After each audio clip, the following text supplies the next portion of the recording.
Bonjour, nous sommes au Sustainable Leaders Forum et je suis ravie de recevoir Emma Rouvet. Bonjour. Alors, jeune et engagée, Emma, tu as fondé avec Hugues de Rony le Média Positif. Est-ce que tu peux un petit peu revenir sur l'histoire du Média Positif ? Ouais, bien sûr. Alors, on a fondé avec Hugues le Média Positif en septembre 2020, en fait. Donc, on avait été touchés, comme tout le monde, je crois, par le premier confinement, la vague de Covid et toutes ces mauvaises nouvelles qui affluaient vraiment sur les réseaux sociaux. Et en fait, on a eu envie avec Hugues de créer un média qui prendrait un peu le contre-coup de ça et qui mettrait en avant sur les réseaux sociaux les belles histoires, les belles innovations, les héros du quotidien qui œuvraient aussi pendant ces temps un peu compliqués. Et donc, on a créé le Média Positif, donc sur Twitter à la base. Et puis, en fait, après, on a vu qu'en fait, l'entrain était vraiment présent sur les réseaux sociaux et que ça changeait un peu un média positif, notamment sur Twitter. Et donc, on a décidé de lancer le Média Positif sur les autres réseaux sociaux. Et donc, nous voilà aujourd'hui. Donc, le lancement sur Twitter et quelles ont ensuite été les étapes clés de votre développement ? Ouais, alors en fait, on l'a lancé en septembre 2020, mais nous, on était et on est encore étudiants en fait à côté. Donc, de septembre à janvier, c'était un peu compliqué pour nous de gérer ça parce qu'on avait eu la rentrée, beaucoup de cours, voilà.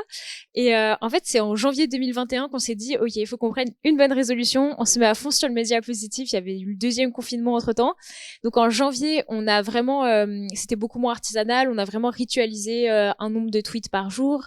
Et en fait, on a vu que rapidement, la communauté a beaucoup grandi. Début janvier, on était à 10 000 abonnés et en un mois, on avait pris 40 000 abonnés et notamment dû à pas mal de personnalités qui étaient tombées sur nos tweets. On sait pas trop comment, mais ils sont arrivés là. Donc, on a eu des retweets de Carlito, Antoine Griezmann, Leila Bekti, enfin des personnes hyper différentes avec des communautés super différentes, ce qui fait qu'on a pu toucher en fait plein de gens très très épars sur les réseaux sociaux qui étaient intéressés par ça. Et en fait, de fil en aiguille, la communauté a beaucoup grandi sur Twitter.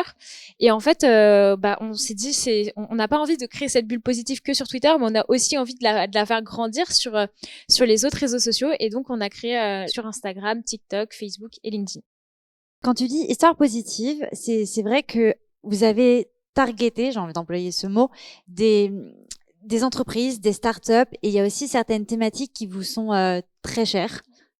Ouais, on a plusieurs thématiques. On a notamment l'environnement. C'est vraiment quelque chose qui nous touche beaucoup parce que on parle beaucoup, du réchauffement climatique, mais nous, on a aussi envie de montrer un peu le bout du tunnel, de montrer qu'il y a déjà des choses qui s'organisent aujourd'hui, donc des solutions qui sont portées par des innovations, par des associations, par des entreprises. Donc nous, on met beaucoup en avant, tout ce qui se passe au niveau environnemental qui est positif. On met en avant aussi tout ce qui est dans le domaine culturel, le patrimoine. C'est quelque chose qui nous tient beaucoup à cœur. Le sport également et tout ce qui va être société, donc technologie, innovation, dans le domaine médical par exemple, beaucoup aussi. Enfin, voilà. Emma, est-ce que tu as une belle histoire à nous raconter, un exemple qui te tient à cœur ? Ouais, je crois que c'est l'histoire de Fabrice. En fait, c'est un peu l'histoire, je pense, qui symbolise vraiment ce qu'est le média positif pour nous, cette idée de faire naître du positif et essayer d'insuffler encore d'autres positifs sur les réseaux sociaux. En fait, Fabrice, c'était un sans-abri du Vieux-Lyon qui a sauvé des flammes un libraire. Et on a tweeté cette information parce qu'on trouvait l'histoire hyper touchante. Et en fait, le tweet est parti hyper vite et on a été nous-mêmes surpris par l'ampleur que ça a pris, si bien que c'est tombé en fait sur le fil du préfet du Rhône. Donc le préfet du Rhône a vu cette information, il a voulu rencontrer Fabrice, donc le sans-abri, il lui a remis la médaille de la ville et surtout il a trouvé un logement, ce qui était vraiment inédit pour Fabrice qui avait passé 10 ans de sa vie dans la rue. Donc nous, quand on a appris ça, forcément, on était hyper heureux et surtout, en fait, on est rentré en contact avec l'entourage de Fabrice et donc encore aujourd'hui, on a plein de nouvelles de lui. Il a même trouvé un travail maintenant. Donc c'est vraiment incroyable pour nous d'avoir suivi Fabrice et de continuer d'avoir de ses nouvelles. Donc c'est vraiment de l'information à la transformation, puisque votre information a réussi à impacter la vie d'une personne, et on espère de plusieurs personnes.